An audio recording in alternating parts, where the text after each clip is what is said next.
Hello and welcome to Empire of Wargames. My name is Plash and today I wanted to talk about all the previewed rules for the Thousand Suns we've seen so far. There have been lots of Warhammer community articles presenting lots of rules and not just, single bits of rules, and thus I wanted to talk about them all in one video. If you enjoyed the content, consider leaving a thumbs up, subscribing, as well as checking Ko-Fi and the links down in the description below. Alright, let's get into the video.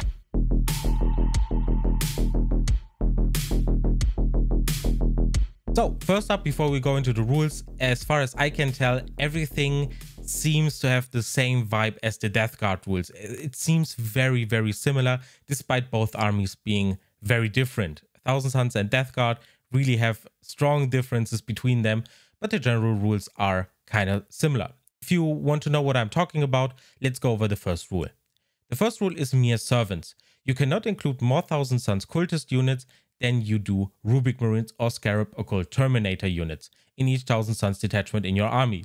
You cannot include more Bray units than you do Rubric Marines or Scarab Occult Terminator units in each Thousand Suns detachment in your army. So this one basically prevents you to spam cultists or spam Bray units, and it's very similar to how the Death Guard Codex limits you from just running a horde of 120 Poxwalkers. So I'm not sure how much this is going to affect the Thousand Suns. I don't think cultists will be any useful unless they have like certain specific cultists that have more to them. But yeah, I don't see this having a big impact. And as far as I know, the Bray units are going to be Zangors, but I'm not 100% certain on this one. Correct me if I'm wrong, but if that's the case, that one is going to be a little bit annoying because you obviously want cheap units to hold objectives or perform actions. So this one is going to sting a little bit more. But if that's the case, yeah, I'm actually glad that they separated cultists from Zangor units or Bray units. And yeah, and I'm not keeping them together because that would make the rule very, very oppressive and force you to basically almost only run Rubric Marines and Scarab Occult Terminators. As it stands from a lore and fluff perspective, this rule is really, really good. When it comes to army building and potential armies a lot of people already have, with a heavy Zangor focus possibly, or with lots of cultists, those army will be having a lot of problems. So yeah. Next up is the good old All is Dust. Each time an attack with a damage characteristic of 1 is allocated to a model in this unit, add 1 to any armor saving throw made against that attack. In addition, models in this unit do not suffer the penalty to hit rolls incurred from firing heavy weapons in the same turn that their unit has moved. This is very, very similar or exactly the same as the old All is Dust, but it is obviously stronger, considering that your Rubric Marines and Scarab Occult Terminators have additional wounds, which means you are further disincentivized against using damage 1 weapons.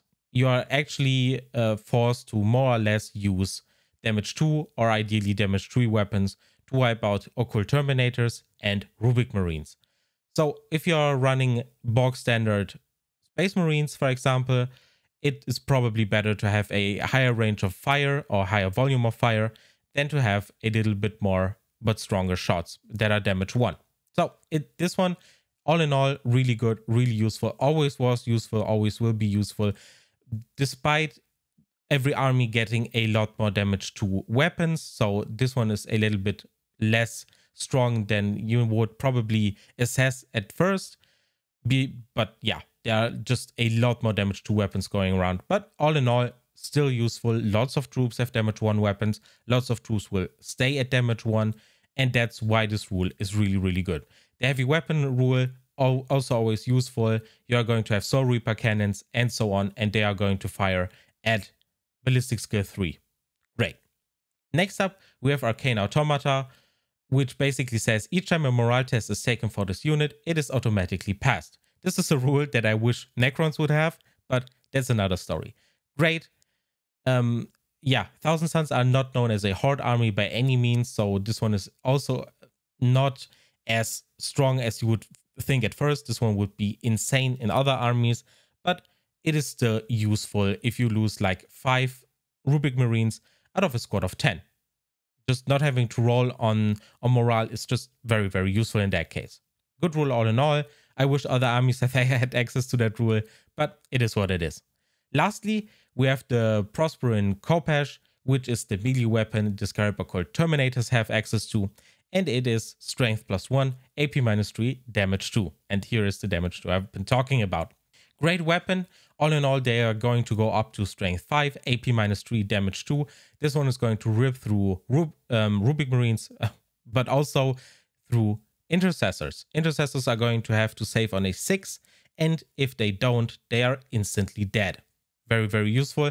We are going to have to see, though, how much Rubric Marines and Scarab Occult Terminators go up in points, or if it stays with the latest FAQ points updates, or when it comes to the points updates in the field manual 2021. I'm not sure if those are the current points or not.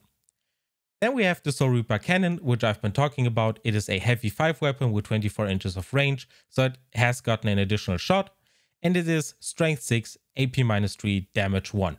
Now, this one, as already mentioned, you are not getting a penalty for moving and shooting this one, and heavy 5 and strength 6, AP -3, damage 1 is very, very good against most units. It's not that great against, high damage units like Custodies, for example, but even then, AP -3 is really hard hitting, and 5 shots are also nothing to sneeze at. This one I really like. It always depends how many points this one will cost, but I see this one being used a lot if it's only like an additional 10 or 20 points.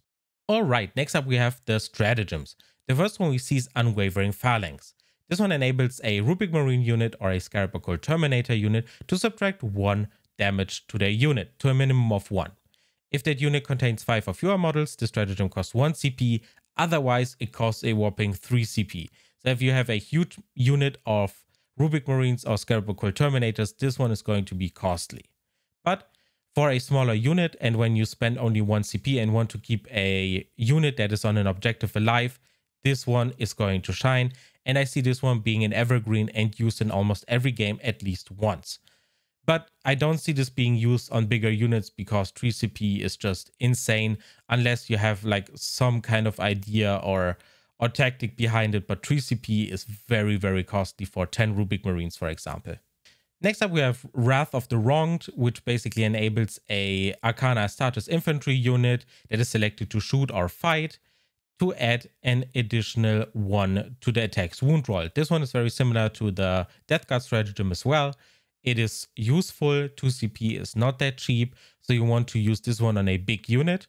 But yeah, depending on the unit size, we will see with the new Thousand Suns Codex, this one will either see quite a bit of play or no play at all. If Thousand Suns players, especially competitive ones, will prefer having units of 5 or 10 instead of fully maxed out units. So yeah, this one really depends on unit sizes, but all in all, very useful. Adding 1 to wound rolls allows you to punch up, especially against vehicles, so it will always have a place no matter what.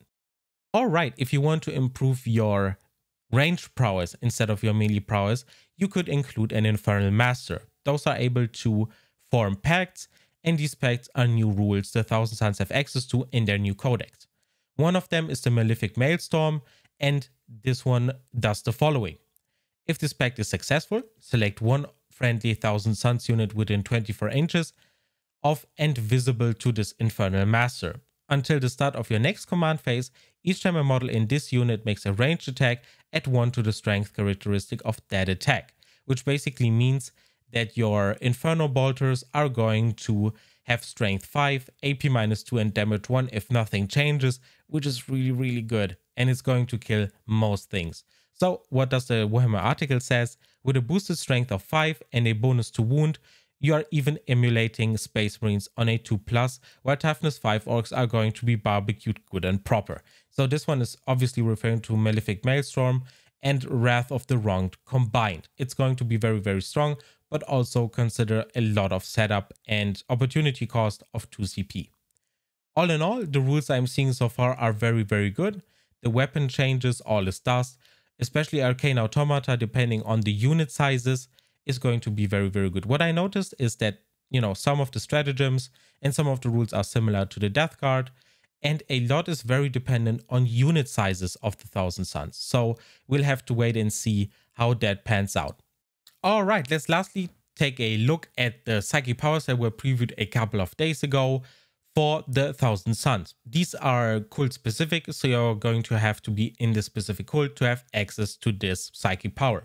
The first one is Time Flux. This one is specific to the Cult of Time, and it basically restores a unit, a Cult of Time infantry unit, to the battlefield with full wounds and placing it in unit coherency. This one is going to be extremely good with Scarab Occult Terminators, and I see GW putting a lot of emphasis on trying to make Scarab Occult Terminators more useful, since in past editions they weren't that great. So having this one is really good. I'm fairly certain this is very similar to the old Time Flux psychic power, but still it is very useful and it will have application if you are in the Cult of Time. Next up is the Empiric Trespass for the Cult of Knowledge. This one basically allows you on a warp chart of 6 and within 24 inches to pick a unit and reroll wound rolls of 1 against that unit, which basically stacks great with Wrath of the Wronged and so on. So you will be able to at times wound on 2s and reroll the remaining 1s. So basically wound almost 90% of the time, which is amazing. I like the way that everything is kind of stacking up in the Thousand Suns Codex. Everything is, working well together. But as always, this one is faction specific or cult specific, so you won't be able to have access to this one at all times. You have to be in the Cult of Knowledge, which is a downside, but rerolling wound rolls of 1 is a great thing, especially on non-core units. All right, next up is Attempted Possession. This one is from the Cult of Manipulation, and it does the following. Attempted Possession has a warp charge value of 5. If manifested, select one enemy unit within 18 inches of this psyker. That unit suffers 1 mortal wound, and until the start of your next psychic phase, each time a psychic test is taken for that unit, subtract 2 from that psychic test. This one is obviously going to be very good against Grey Knights, which are in the Hexfire box, but it's also going to be good against Psyker heavy armies, like for example Tyranids at times. But yeah, in general, there are not a lot of armies that are just spamming psychic units similar to the Grey Knights and Thousand Suns, so it's going to be good in a mirror match as well. All in all, this one is very specific and much more specific compared to the other ones we've seen so far, so I like this one obviously a little bit less. I wish this one had a little bit more application, but even if it's not a psyker, that unit suffers 1 mortal wound, I guess you could do that, but in that case, you would just smite. So yeah, you will have to really just find an army that this is good against. And as far as I know, there are only Tyranids, Grey Knights, and a mirror match of Thousand Suns versus Thousand Suns. All right, and with that, we've gone over all the rules so far that have been released this month for the Thousand Suns. So far, as I can tell, everything stacks up very nicely. I like what I see so far. The weapon upgrades look very promising. The psychic powers are mostly very useful. Attempted Possession is one of the weaker ones as far as I can tell. And all in all, I'm very happy with what they are doing with Grey Knights and Thousand Suns.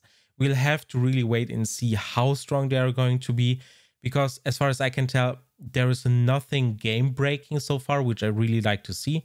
I would like both codexes to be strong, don't get me wrong, but I would like for GW to just slow down a little bit when it comes to new codexes, because Drukhari and Adeptus Mechanicus have really been a little bit too strong and overtuned, as we've seen in recent FAQs.